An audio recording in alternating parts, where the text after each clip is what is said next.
سب سے پہلے ہم اللہ سبحانہ و تعالیٰ کا شکر ادا کرتے ہیں کہ جس کا بے حد فضل ہے کہ اس نے ہمیں ایک بار پھر اس بابرکت اور نورانی مجلس میں جمع فرمایا ہے۔ یہ مجلس صرف سننے اور سیکھنے کا نام نہیں، بلکہ اپنی زندگی کو سنوارنے، اپنے کردار کو نکھارنے اور اپنے اعمال کو دین کے مطابق ڈھالنے کا نام ہے۔ علم اگر عمل میں نہ ڈلے تو وہ صرف معلومات رہ جاتا ہے، اور دین کا مطلوب صرف جاننا نہیں ہے بلکہ عمل کر کے دکھانا ہے۔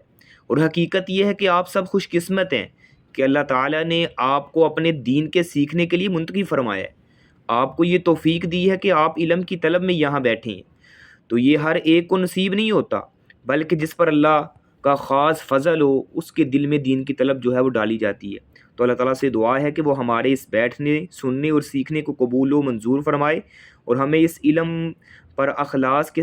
کے ساتھ عمل کی توفیق بھی عطا فرمائے۔ تو آج ہمارا باب نمبر 9 ہے، کتاب الصلاۃ ہے، جس میں جو ہے وہ نماز کے اوقات کے حوالے سے ڈسکس ہو رہی ہے، اور حدیث نمبر جو ہے وہ 44 ہے۔ تو بڑھتے ہیں اپنے لیسن کی جانب۔ بسم اللہ الرحمن الرحیم۔ ان ابی عمرو الشیبانی واسمہ سعد بن ایاس قال حدثنی صاحب هذه الدار واشار بیده الى دار عبد الله بن مسعود رضی اللہ عنہ قال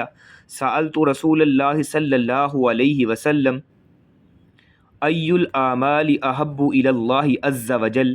قال الصلاة على وقتها قلت ثم ای قال بر الوالدین قلت ثم ای قال الجهاد في سبيل الله قال حدثني بهن رسول الله صلی اللہ علیہ وسلم ولئن استزدته لزادنی رواہ البخاری و مسلم۔ ابو عمر شیبانی رضی اللہ تعالی عنہ سے روایت ہے، اس کا نام سعد بن ایاس ہے، کہا کہ مجھے اس گھر والے نے بتایا، یعنی مجھے اس گھر کی طرف اشارہ کر کے فرمایا، مجھے یعنی اس گھر والے نے بتایا، اشارہ حضرت عبداللہ بن مسعود رضی اللہ تعالیٰ عنہ کے گھر کی طرف تھا۔ کہا کہ انہوں نے مجھے یہ کہا ہے کہ نبی علیہ الصلوۃ والسلام سے میں نے پوچھا کہ کون سا عمل اللہ سبحانہ و تعالیٰ کو زیادہ پسند ہے؟ فرمایا وقت پر جو ہے وہ نماز پڑھنا۔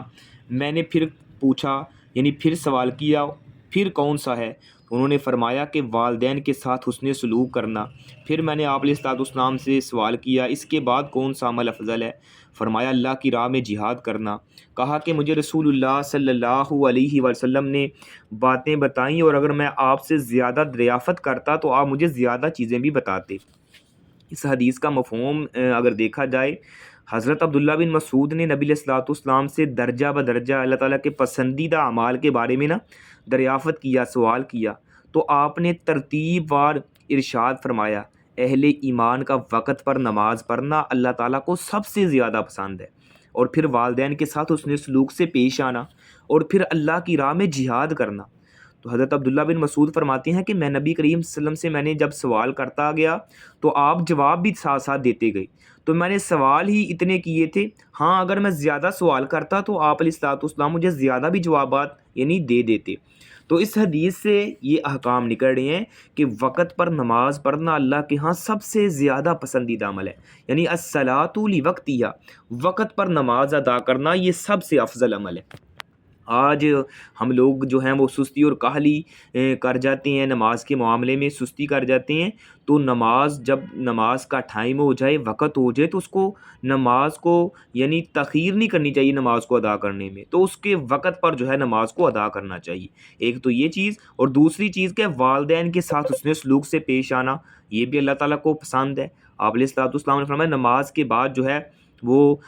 نماز کے بعد والدین کے ساتھ حسن سلوک سے پیش آنا، یہ بھی اللہ سبحانہ تعالیٰ کو سب سے زیادہ پسند ہے۔ پھر اسی طرح اللہ کی راہ میں جہاد کرنا، اور اللہ تعالیٰ جو ہیں وہ اس سے خوش ہوتے ہیں۔ تو اگر کوئی مسئلہ دریافت کرے تو اسے بتایا جائے، دینی مسائل جو ہیں وہ دریافت کرنے والے کو تسلی یعنی اس کو دی جائے، اس کو اگر آپ کے پاس علم ہے ان مسائل کا، جو آپ سے کوئی سوال پوچھ رہا ہے، تو مسئلے کو چھپانا نہیں چاہیے۔ جو مسئلے کو چھپاتے ہیں اور مسئلے کو جو ہے کلیئر نہیں کرتے، واضح نہیں کرتے، تو دین جو ہے وہ اس بات سے ہمیں منع کرتے ہیں۔ اگر آپ کے پاس ایک آیت بھی ہے، ایک حدیث بھی ہے، حدیث کی روح سے بلغوا انی ولو آیا، بھئی اگر آپ کے پاس ایک آیت کا علم ہے اس کو بھی آگے پہنچائیں۔ یعنی تو اس حدیث سے یہی احکام نکل رہے ہیں، سب سے پہلے کہ الصلاۃ لوقتہا، نماز کو اس کے وقت پر ادا کیا جائے، والدین کے ساتھ اس نے سلوک سے پیش آیا جائے، اللہ کی راہ میں جہاد جو ہے وہ کیا جائے، اور اسی طرح اگر کوئی مسئلہ دریافت کرے، اگر آپ کو علم ہے تو اسے جو ہے اس مسئلے کی یعنی وضاحت کے ساتھ، ڈیٹیل کے ساتھ اس کو پوری تسلی کروائی جائے۔ اور اسی طرح اعمال ایک درجے میں نہیں ہوتے بلکہ ان میں تفاوت پایا جاتا ہے، تو ایک عمل دوسرے عمل سے اللہ تعالیٰ کی محبت کی وجہ سے فضیلت لے جاتا ہے، یعنی بعض عمل ایسے ہوتے ہیں کہ دوسرے عمل کرنے کی وجہ سے وہ انسان کو اگر عمل کرتا ہے تو وہ زیادہ اللہ تعالیٰ کو محبوب ہوتا ہے، اور اللہ تعالیٰ کی صفات جلیلہ میں سے ایک صفت محبت بھی ہے۔ اسی طرح یعنی اللہ تعالیٰ محبت بھی کرتے ہیں، یہ اللہ تعالیٰ کی ایک صفت میں سے ہے۔ تو حدیث نمبر 45 ہے، ان عائشہ رضی اللہ عنہا قالت لقد کان رسول اللہ صلی اللہ علیہ وسلم یصلی الفجر فتشہد معہ نساء من المؤمنات۔ جی تو بات ہو رہی تھی 45 نمبر حدیث ہے جس میں حضرت عائشہ رضی اللہ تعالیٰ عنہ سے روایت ہے کہ نبی علیہ الصلوۃ والسلام فجر کی نماز پڑھاتے تو مومن خواتین بھی اپنی چادریں لپیٹے ہوئے آپ کے ساتھ نماز میں جو ہے وہ حاضر ہوتی تھی، پھر اپنے گھروں کو لوٹتی تو انہیں اندھیرے کی وجہ سے کوئی بھی پہچان نہیں سکتا تھا۔ یہ حدیث بخاری کے اندر بھی آتی ہے اور مسلم کے اندر بھی آتی ہے۔ تو اس حدیث کا اگر مفہوم دیکھا جائے، نبی علیہ الصلوۃ والسلام نماز فجر سے فارغ ہوتے تو ابھی صبح کی روشنی پر اندھیرا جو ہے وہ غالب ہوتا تھا، یعنی ابھی دن کی روشنی اتنی نہیں ہوتی تھی کہ کوئی کسی کو پہچان سکے۔ تو کیونکہ آپ علیہ الصلوۃ والسلام کے پیچھے خواتین بھی آ کے نماز ادا کیا کرتی تھی، تو ام المومنین حضرت عائشہ فرماتی ہیں، تو اس حدیث میں انہوں نے جو اپنا مشاہدہ بیان کیا ہے کہ اس سے معلوم ہوتا ہے کہ خواتین بھی باجماعت نماز جو ہے وہ ادا کیا کرتی تھی، اور نبی علیہ الصلوۃ والسلام صبح صادق ہوتے ہی نماز ادا کر لیا کرتے تھے۔ تو نماز کو اندھیرے میں ہی ادا کرنا، یعنی فجر کی نماز کو اندھیرے میں ادا کرنا افضل ہے، یہ نہیں ہے کہ دن جو ہے وہ روشن ہو جائے پھر آپ اٹھیں تو پھر آپ جو ہے وہ نماز فجر کو ادا کریں۔ نماز فجر اندھیرے میں ہی ادا کرنا فضیلت والا اور افضل عمل ہے، جیسے حضرت عائشہ فرماتی ہیں۔ تو اسی کے ساتھ ساتھ خواتین مردوں کے ساتھ جو ہیں وہ باجماعت نماز ادا کر سکتی ہیں، اگر پردے کا اہتمام ہے تو اس کو جو ہے پڑھیں گی تو جا کے، تو اس میں بھی فضیلت والا عمل ہے۔ اور صحابیات کا اپنے اوپر چادریں لپیٹنا یہ معمول ہوا کرتا تھا، لیکن آج معاشرہ اس طرح کا بے حیائی اور عریانی اس قدر عام ہو چکی ہے، بھائی دوپٹہ سر پر لینے کی بجائے لوگ جو ہیں وہ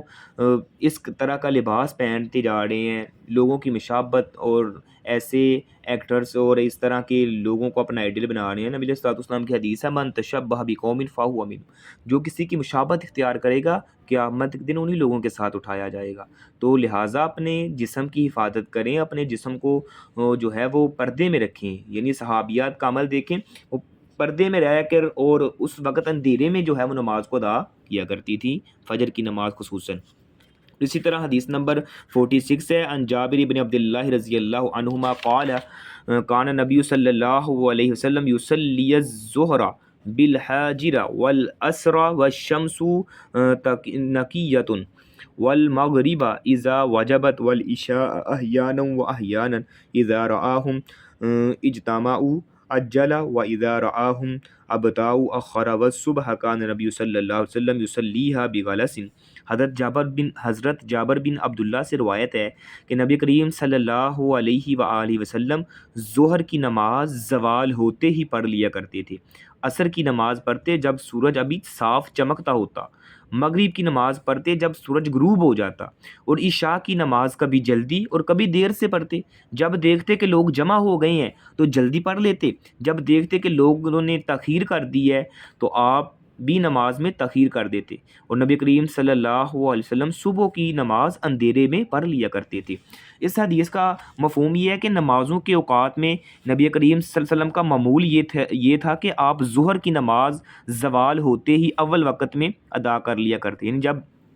زوال کا ٹائم ختم ہوتا ہے تو ظہر کا ٹائم کا جو آغاز ہوتا ہے تو پہلے وقت میں ہی افضل اول وقت میں یعنی نماز پڑھنا جو افضل ہے تو اس وقت پڑھ لیا کرتے تھے، اور عصر کی نماز پڑھتے جب کہ سورج ابھی چمک رہا ہوتا، یہ نہیں سورج غروب ہونے لگ گیا تو پھر جو ہے آپ عصر کی نماز پڑھیں، نہیں، سورج ابھی چمک رہا ہوتا تھا تو پھر آپ عصر کی نماز پڑھتے تھے، اور مغرب کی نماز غروب آفتاب کے بعد ادا کرتے، یعنی سورج غروب ہوتا ہے اسی کے ساتھ جو ہے وہ مغرب کی نماز کا وقت شروع ہو جاتا ہے، تو تب آپ علیہ الصلوۃ والسلام مغرب کی نماز ادا کرتے۔ اور عشاء کی نماز کے بارے میں آپ کا معمول یہ تھا کہ نماز اگر جلدی جمع ہو، یعنی لوگ دیکھتے کہ اگر مسجد میں جلدی جمع ہو گئے ہیں تو پھر آپ جلدی بھی پڑھا دیتے، اگر نمازی جو ہیں وہ تاخیر سے اکٹھے ہوتے ہیں تو آپ بھی نماز میں تاخیر سے پڑھاتے تھے، تاخیر کر دیتے تھے۔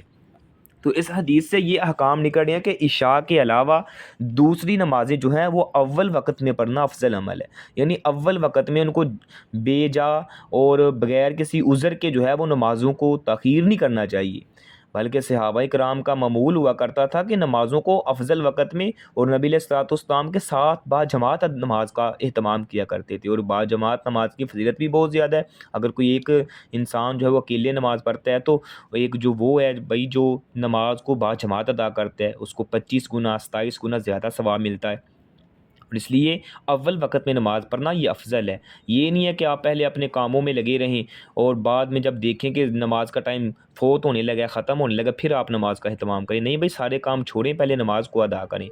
حضرت صحابہ کرام کا طرز عمل کیا تھا؟ ایک نبی کے صحابی جو ہیں انہوں نے وہ ہتھوڑا، یعنی لوہے کا کام کرتے تھے، تو ہتھوڑا اٹھایا ہوا ہے، ادھر نماز کی صدا کانوں میں پڑتی ہے تو ہتھوڑے کو نیچے نہیں لے کے آئے، بلکہ پیچھے ہی جو ہے وہ گرا دیا کہ پہلے نماز کو ادا کروں پھر جو ہے وہ آ کے اپنا کام کروں گا۔ لیکن ہم جو ہیں وہ اپنے کاموں میں مصروف اور مشغول رہتے ہیں، نماز کو جو ہے فوقیت ہی نہیں دیتے، تو نماز کو اول وقت میں پڑھنا یہ افضل عمل ہے۔ اسی طرح عشاء کی نماز تاخیر سے پڑھنا افضل ہے، اس کا وقت جو ہے وہ نصف رات تک ہوتا ہے، یعنی نصف رات تک آپ پڑھ سکتے ہیں۔ تو نماز عشاء کو اگر آپ تاخیر سے یہ نہیں ہے کہ آپ تاخیر کرتے ہوئے سو ہی جائیں پھر نماز فوت ہی ہو جائے۔ ہاں بھئی، اگر آپ کو پتہ ہے میں یعنی سوؤں گا نہیں، ابھی میں جاگ رہا ہوں، تو پھر آپ اس کو جو ہے وہ تاخیر کر سکتے ہیں، ادروائز اس کو اگر یہ فوت ہونے کا خدشہ ہے تو پھر آپ اس کو جو ہے پہلے وقت میں پڑھ لیں، لیکن تاخیر سے پڑھنا افضل عمل ہے۔ اس طرح امام کے لیے مستحب ہے کہ نمازیوں کی رعایت رکھے، یعنی نمازیوں کی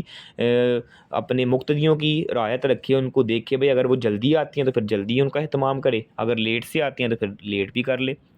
اور صبح کی نماز جو ہے وہ صبح صادق ہوتے ہی جلدی پڑھ لی جائے، یعنی روشنی پھیلنے کا انتظار نہ کیا جائے، اندھیرے میں ہی فجر کی نماز جو ہے وہ ادا کر لی جائے، اور نماز با جماعت ادا کرنا اولیٰ اور افضل ہے۔ اور اسی طرح حدیث نمبر 47 ہے، ان ابی المنہال سیار بن سلامت قال دخلت انا و ابی علی ابی برزۃ الاسلمی فقال له ابی کیف کان رسول اللہ صلی اللہ علیہ وسلم یصلی المکتوبہ فقال کان یصلی الحجیر التی تدعونها الاولی حين تدحز الشمس ويصلي العصر ثم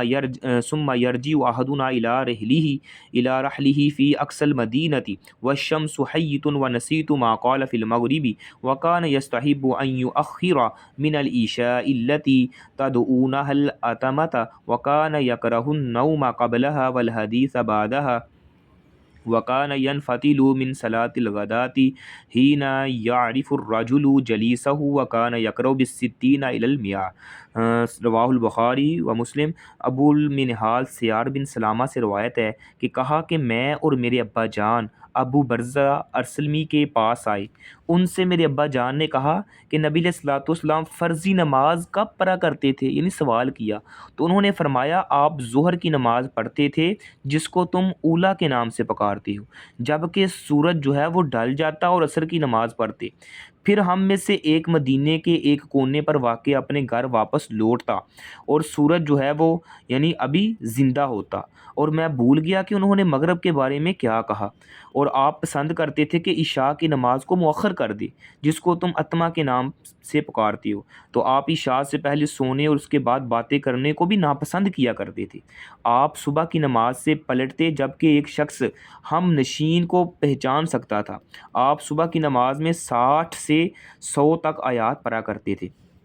تو اس حدیث کو اگر مفہوماً انداز سے دیکھا جائے، ابو برزہ اسلمی کے بیان کے مطابق کہ نبی علیہ الصلوۃ والسلام ظہر کی نماز سورج ڈلتے ہی پڑھ لیا کرتے تھے، یعنی زوال کا ٹائم ختم ہوا تبھی جو ہے اول وقت میں پڑھتے، اور عصر کی نماز بھی اول وقت میں ادا کرتے۔ عصر اور مغرب کے درمیان کافی وقفہ ہوتا ہے، تو آپ عشاء کی نماز جو ہے وہ دیر سے پڑھنا پسند کرتے تھے، تو عشاء کی نماز سے پہلے سونا اور اس کے بعد باتیں کرنا آپ کو ناپسند تھا، یعنی عشاء کی نماز سے پہلے سو جانا نماز پڑھے بغیر، اور پھر عشاء کی نماز پڑھنے کے بعد باتوں میں مشغول رہنا، گپیں لگانا، تو اس سے نبی علیہ الصلوۃ والسلام اس کو ناپسند کیا کرتے تھے۔ صبح کی نماز منہ اندھیرے ادا کر لیا کرتے تھے۔ صبح کی نماز میں نبی علیہ الصلوۃ والسلام کا معمول یہ تھا کہ اپنی نماز میں 60 سے لے کر 100 آیات تک تلاوت کرنے کا معمول تھا، یعنی 60 سے لے کر 100 تک، یعنی آپ علیہ الصلوۃ والسلام آیات کریمہ کی تلاوت کرتے تھے۔ تو اس حدیث سے حکام یہ نکل رہے ہیں کہ پہلی نماز کا آخری وقت ختم ہوتے ہی دوسری نماز کا وقت جو ہے وہ شروع ہو جاتا ہے۔ تو سوائے نماز عشاء اور نماز فجر کی، نماز عشاء کا آخری وقت جو ہے وہ تقریباً آدھی رات تک یعنی قرار دیا گیا ہے، اور نماز فجر کا جو وقت ہے وہ صبح صادق سے لے کر طلوع آفتاب تک ہوتا ہے، یعنی فجر کے ٹائم کب ختم ہوتا ہے؟ جب سورج جو ہے وہ طلوع ہو جاتا ہے، تو تب جو ہے یعنی وہ ختم ہو جاتے ہیں۔ تو نبی کریم صلی اللہ علیہ وسلم نے نماز عشاء کے علاوہ دیگر تمام نمازیں جو ہیں وہ اول وقت میں یعنی ادا کرنے کو پسند کیا، اور آپ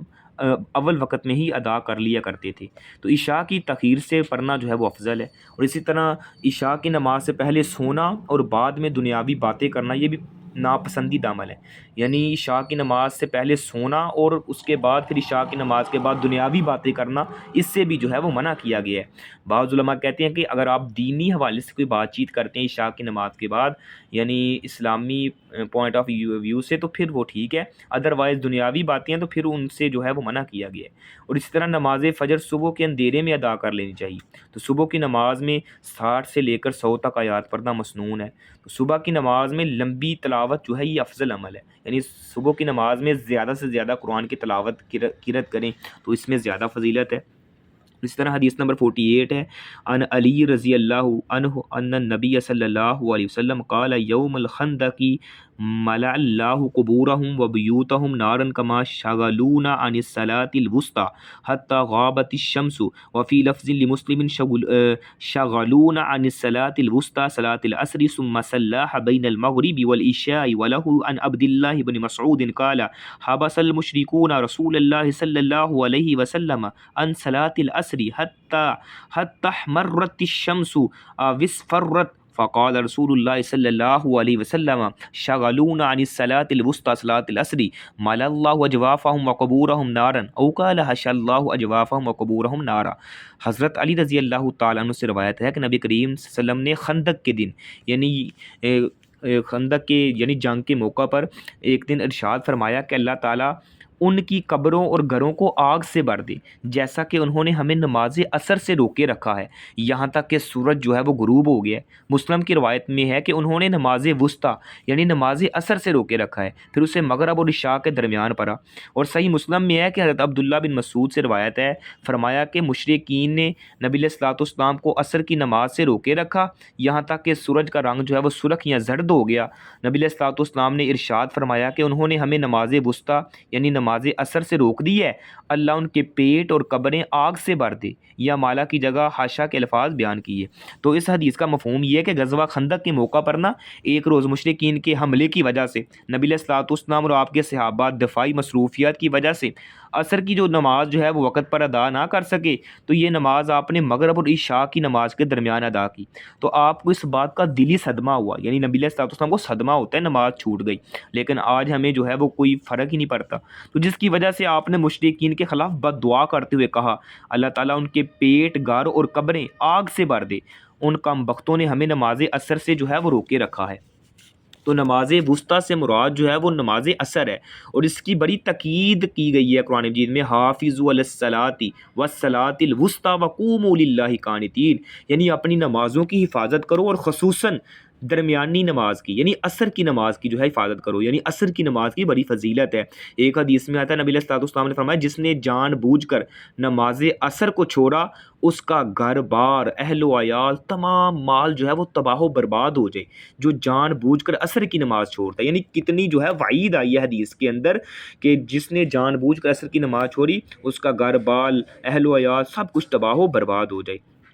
تو اس طرح یعنی نمازوں کی حفاظت کے حوالے سے بتایا گیا ہے، اور ساتھ یہ بھی یعنی اس کے اندر سے احکام نکل رہے ہیں کہ کسی کی اگر نماز چھوٹ جائے اور اس نماز کا وقت گزر جائے تو جب وقت ملے تو اسے جو ہے وہ ضرور پڑھے، یہ نہیں اب چھوٹ گئی تو اسے پڑھے ہی نہ، اس کو ادا ہی نہ کرے، نہیں، جب بھی وقت ملتا ہے اس کو ادا کرے۔ اور کسی کی اگر نماز پڑھنا کوئی بھول جاتا ہے، نماز پڑھنے کی وجہ سے یعنی نماز کو پڑھنا بھول جاتا ہے، تو جب وقت ملے، جب یاد آئے تو اس کو نماز کو ادا کرے۔ تو ظالم پر اس کے ظلم کے بقدر بد دعا کرنا جائز ہے۔ اس حدیث سے معلوم ہوا کہ قبروں میں آگ کا عذاب بھی ہوتا ہے، یعنی آپ علیہ الصلوۃ والسلام نے فرمایا اللہ مشرکین کی قبروں کو جو ہے وہ آگ سے بھر دے، انہوں نے ہمیں نماز عصر سے جو ہے وہ روکے رکھا ہے، یعنی نماز عصر کی بڑی تاکید ہے۔ باقی یعنی تمام نمازوں کی حفاظت کرنی چاہیے، لیکن خصوصی طور پہ نماز عصر کی قرآن مجید کے اندر بھی وعید آتی ہے بھی حافظوا علی الصلاۃ والصلاۃ الوسطیٰ، اور اس طرح وعید نبی علیہ الصلوۃ والسلام کی حدیث میں بھی آتی ہے کہ اللہ تعالیٰ نے فرمایا کہ ان لوگوں کا مال، اہل و عیال سب کچھ تباہ و برباد ہو گیا جس نے جان بوجھ کے نماز عصر کو چھوڑا۔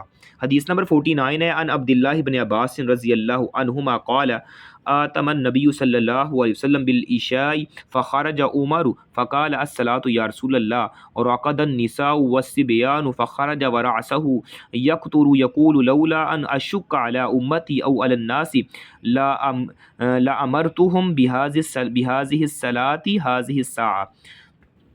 حضرت عبداللہ بن عباس سے روایت ہے کہ نبی کریم صلی اللہ علیہ وسلم نے عشاء کی نماز میں دیر کر دی تو حضرت عمر نکلے، عرض کی نماز یا رسول اللہ، عورتیں اور بچے سو رہے ہیں۔ آپ نکلے اس حال میں کہ آپ کے سر سے پانی کے قطرے جو ہے وہ گر رہے تھے۔ آپ فرمانے لگے اگر مجھے اپنی امت یا لوگوں پر مشقت کا اندیشہ نہ ہوتا تو انہیں یہ نماز اس گھڑی میں جو ہے وہ پڑھنے کا حکم دیتا۔ حدیث کے اندر مفہوم کیا ہے اس حدیث کا کہ ایک روز نبی علیہ الصلوۃ والسلام نے عشاء کی نماز میں تاخیر کر دی، یعنی مسجد نبوی میں صحابہ کرام اور صحابیات بچوں سمیت انتظار میں بیٹھے ہوئے تھے کہ آپ آئیں عشاء کی نماز پڑھائیں۔ تاخیر کی وجہ سے عورتیں اور بچے جو ہیں وہ سونے لگے تو حضرت عمر رضی اللہ تعالیٰ عنہ نے نبی کریم صلی اللہ علیہ وسلم کے حجرے کے پاس جا کر نہ آواز دی یا رسول اللہ ازراہ کرم نماز پڑھا دیجئے، عورتیں اور بچے جو ہیں وہ سو رہے ہیں۔ یہ آواز سن کر آپ باہر تشریف لائے، غسل کی وجہ سے آپ کے سر مبارک سے پانی کے قطرے جو ہے وہ ٹپک رہے تھے، گر رہے تھے۔ آپ نے ارشاد فرمایا اگر مجھے اس بات کا اندیشہ نہ ہوتا کہ میری امت مشقت میں مبتلا ہو جائے گی تو میں عشاء کی نماز اس وقت پڑھنے کا ان کو حکم دیتا۔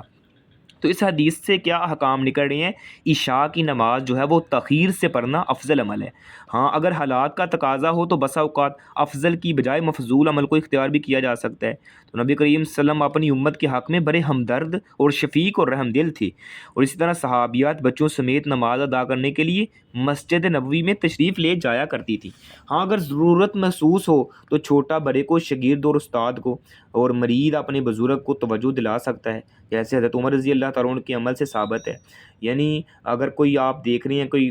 اچھائی کا کام ہے، کئی دفعہ یاد نہیں رہتا تو کوئی دوسرے کو نصیحت کر بھی سکتا ہے، کوئی وصیت کر بھی سکتا ہے، اور اس طرح یعنی یہ چیزیں ہمیں نکل رہی ہیں۔ تو عشاء کی نماز جو ہے وہ تاخیر سے پڑھنا افضل عمل ہے۔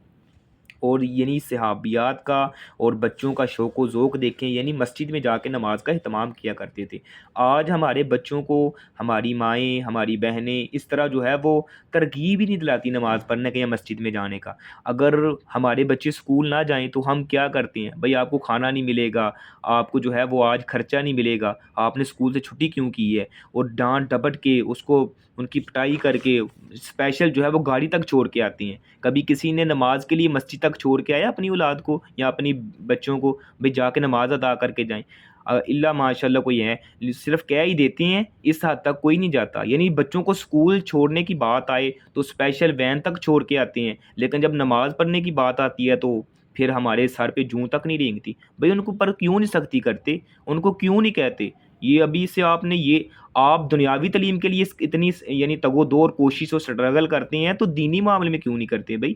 اور یہ جو دنیاوی زندگی ہے، دنیاوی تعلیم ہے، یہ تو یہاں تک رہ جانی ہے۔ آپ کے لیے اگر وہ صدقہ جاریہ بننی ہے تو وہ دنیاوی تعلیم بننی ہے۔ MBBS ڈاکٹر اپنی والدہ اپنے والدین کے جنازے پہ کھڑے ہوتے ہیں، جنازے کی دعائیں تک نہیں آتی، تو وہ بھی تو ہے جو دین کو سیکھتا ہے، اس کے لیے کوشش کرتا ہے، اس کے لیے ٹائم نکالتا ہے، اور فری میں ٹائم نکالتا ہے اور فری میں سیکھتا ہے۔ وہ اپنے والدین کے لیے دعائیں کرتا ہے، اللہم اغفر لہ، اللہ میرے والدین کو بخش دے، ان کو معاف فرما۔ تو کدھر گئے تمہارے لاکھوں کروڑ روپے جو ہے وہ لگائے ہوئے اس MBBS ڈاکٹر پر اور انجینئر پر، جس پہ آپ نے لاکھوں کروڑوں خرچ کیے ہیں، اور ایک وہ بھی ہے جس پر آپ نے کچھ بھی نہیں خرچ کیا، وہ بھی جو ہے وہ دین کا طالب علم ہے، دین کا جو ہے وہ علم رکھنے والا ہے، وہ آپ کے لیے دعائیں خیر کر رہا ہے، تو بتائیں کون سا بیٹا اور بچہ جو ہے وہ آپ کے لیے بہتر ہے؟ اس لیے اپنی اولاد کو، میں یہ نہیں کہتا کہ دنیاوی تعلیم نہ ڈلوائیں، ان کو دنیاوی تعلیم کے ساتھ ساتھ دینی تعلیم سے بھی آراستہ کریں، جو آپ کے لیے اور ان کے لیے زندگی میں بھی اور آخرت میں بھی کامیابی کا جو ہے وہ سبب بنے گی۔ اس لیے دنیاوی تعلیم دلوائیں، ان کو جو ہے وہ سکھائیں، سارا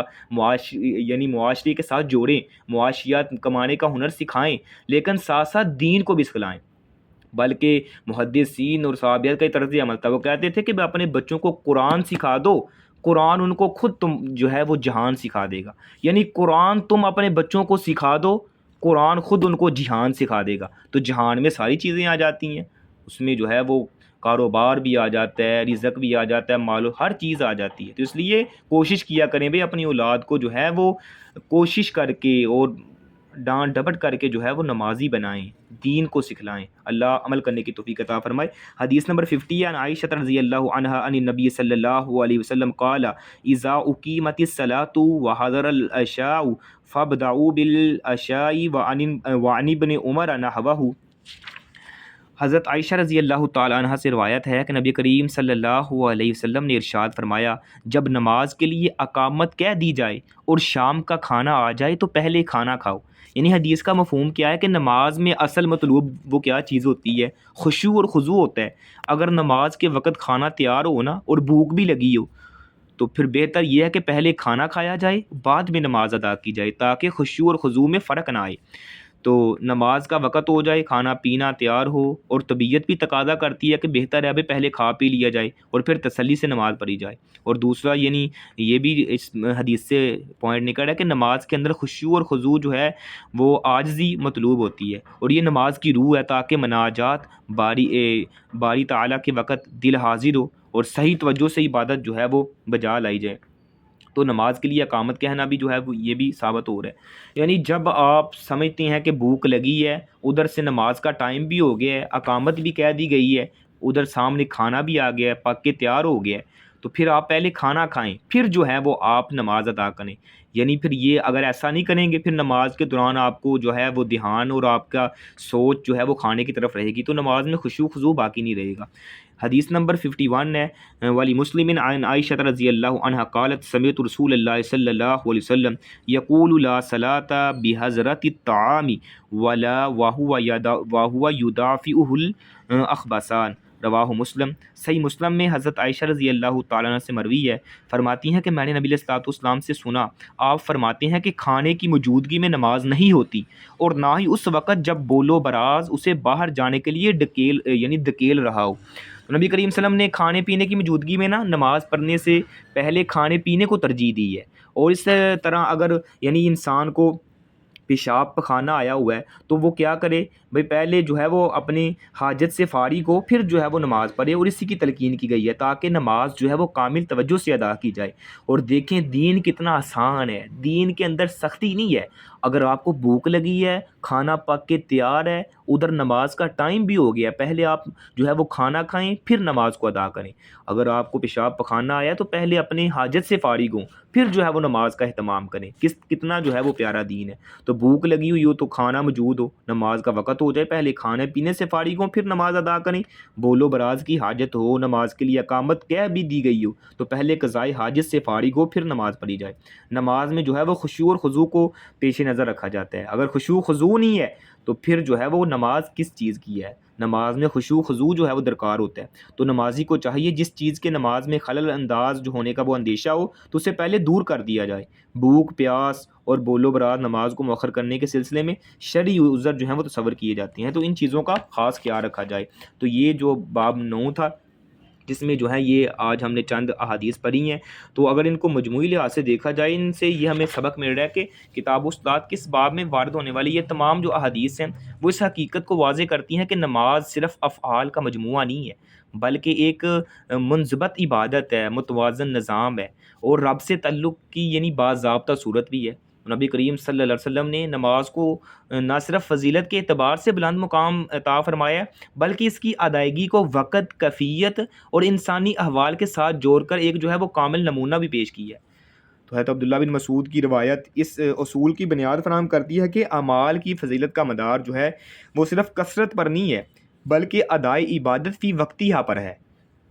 جبکہ ام المومنین حضرت عائشہ اور دیگر صحابہ اور صحابیات کی روایات وہ اس بات کی طرف جو ہیں وہ اشارہ کرتی ہیں کہ نماز کو ایسے وقت میں ادا فرماتے تھے نبی علیہ الصلوۃ والسلام جس میں خشوع بھی میسر ہو اور امت پر حرج بھی نہ ہو۔ غزوہ خندق کے موقع پر نماز کے فوت ہو جانے پر شدید اظہار رنج اس بات کا یعنی وہ عین ثبوت ہے کہ نماز کی اہمیت کسی عذر ظاہری سے کم نہیں ہوتی، اور عشاء کی نماز میں تاخیر کے واقعے سے یہ حقیقت سامنے آتی ہے کہ شریعت کا مزاج سختی نہیں ہے بلکہ حکمت پر مبنی سہولت ہے۔ اس طرح کھانے کی موجودگی یا طبی حاجت کے غلبے میں نماز سے جو ہے وہ منع کرنا ہمیں یہ اصول سکھاتا ہے کہ اسلام عبادت کو انسانی فطرت سے متصادم نہیں بناتا بلکہ چاہتا ہے کہ بندہ جب رب کے حضور کھڑا ہونا تو دل حاضر، ذہن یکسو اور باطن مطمئن ہو۔ گویا نماز کا مقصد صرف ادا ہونا نہیں ہے بلکہ قائم ہونا ہے، اور یہی قیام صلاۃ کا حقیقی مفہوم ہوتا ہے۔ تو نماز دین کی پہچان ہے، مگر وقت کی پابندی اور کیفیت کی حفاظت جو ہے وہ اس کی روح ہے۔ تو شریعت نے عبادت کو مشقت نہیں بنایا بلکہ حکمت کے ساتھ انسان کے لیے سہولت بھی بنا دی ہے۔ تو اللہ تعالیٰ ہمیں نماز کو وقت، وقار اور شعور کے ساتھ ادا کرنے کی جو ہے وہ توفیق عطا فرمائے، اور ہمیں ان لوگوں میں شامل فرمائے جن کی نماز ان کے اخلاق اور اعمال میں جھلکتی ہے۔ اللہ سبحانہ و تعالیٰ جو سنا جو سنایا ہے میرے سمیت ہم سب کو عمل کرنے کی توفیق عطا فرمائے۔ اگر کسی سسٹر کا کوئی سوال ہے تو وہ بھی پوچھ سکتے ہیں۔